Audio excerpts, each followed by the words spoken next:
Bonjour à tous et bienvenue dans cette balade au pied des Alpes. Droit devant, fruit de la disparition des glaciers et alimenté par un bassin versant montagneux garant de la pureté de ses eaux, le lac d'Annecy. La qualité de ce milieu aquatique complexe est exceptionnelle. Grâce à l'action des hommes, ce trésor naturel a été préservé et joue maintenant un rôle essentiel de ressource en eau pour près de 130 000 habitants. Osmose, pour vous servir. Je serai votre androguide pour la présentation des équipements de traitement de l'eau de l'agglomération d'Annecy. Et maintenant, un peu d'histoire. En janvier 2001, par la volonté des 13 communes membres, l'agglomération d'Annecy prend en charge la production et la distribution d'eau potable. Elle hérite ainsi de l'action de la ville d'Annecy et reprend, en l'adaptant, le projet de modernisation du système existant, ainsi que les études réalisées pour répondre aux nouvelles normes européennes de qualité de l'eau. Voici le site de la Puya. Il fut choisi en 1906, après 2 années de débat, pour accueillir un système novateur de production d'eau potable à partir du lac. L'usine de la Puya fut modernisée à 3 reprises au XXe siècle. Sa fiabilité et ses capacités de production n'ont jamais été prises en défaut. Cela témoigne de la pertinence du choix initial de nos prédécesseurs il y a plus d'1 siècle. Plus de 30 ans après la dernière rénovation, la modernisation des équipements était devenue nécessaire. D'abord pour respecter une exigence de sûreté sanitaire, par exemple en cas de pollution accidentelle due au trafic routier proche, mais aussi pour assurer la continuité du service même en cas d'arrêt d'un des composants, en doublant tous les circuits d'eau, en augmentant les volumes d'eau stockés.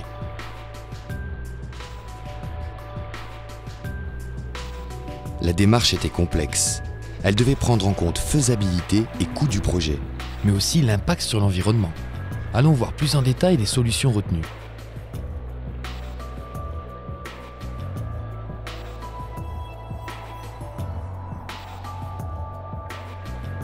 Le périmètre de protection de la prise d'eau dans le lac a été agrandi.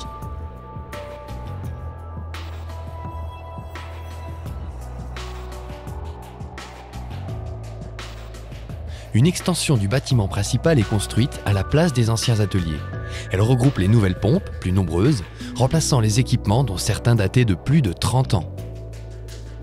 La phase de traitement de l'eau ensuite. L'ancien système mettait en œuvre une étape de filtration à l'aide de microtamis retenant les particules en suspension, une étape d'oxydation à l'ozone tuant les parasites, virus et autres bactéries, et une désinfection au chlore.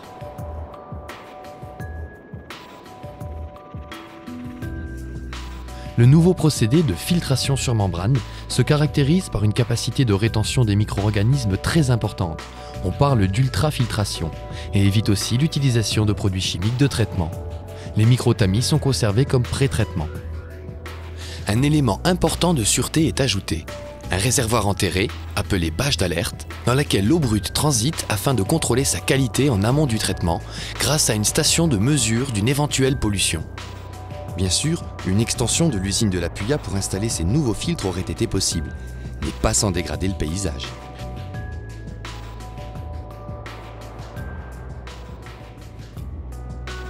Un terrain est finalement retenu dans le secteur des Espagnoux pour accueillir la construction du nouveau bâtiment. Il se trouve à une altitude satisfaisante pour alimenter les réservoirs et permet d'abandonner les canalisations historiques sous la nationale, remplacées par une galerie souterraine. De plus, un des principaux avantages de ce deuxième site est qu'il est pratiquement invisible depuis le lac. L'eau pompée depuis la Puya est filtrée dans une membrane 1000 fois plus fine que les pores de la peau. Une fois débarrassée de toute impureté, l'eau est stockée dans un nouveau réservoir de 8000 m3, ce qui porte la quantité d'eau stockée à une journée de consommation. Pour s'assurer de la bonne qualité de l'eau tout au long de son trajet dans les canalisations, une infime quantité de chlore est rajoutée. Cette nouvelle usine est entièrement pilotée par des automates programmables, ce qui offre une sûreté de fonctionnement accrue. Naturellement, une importance particulière a été accordée à l'intégration paysagère du bâtiment des Espagnols. Le parti retenu a été celui de placer l'essentiel des volumes en position enterrée et de végétaliser les parties émergentes de l'équipement. Pour acheminer l'eau vers les réseaux de distribution, une canalisation a été établie entre les Espagnols et le réservoir du Belvédère, dans lequel est installé un dispositif de régulation qui analyse en permanence les besoins en eau du territoire desservi.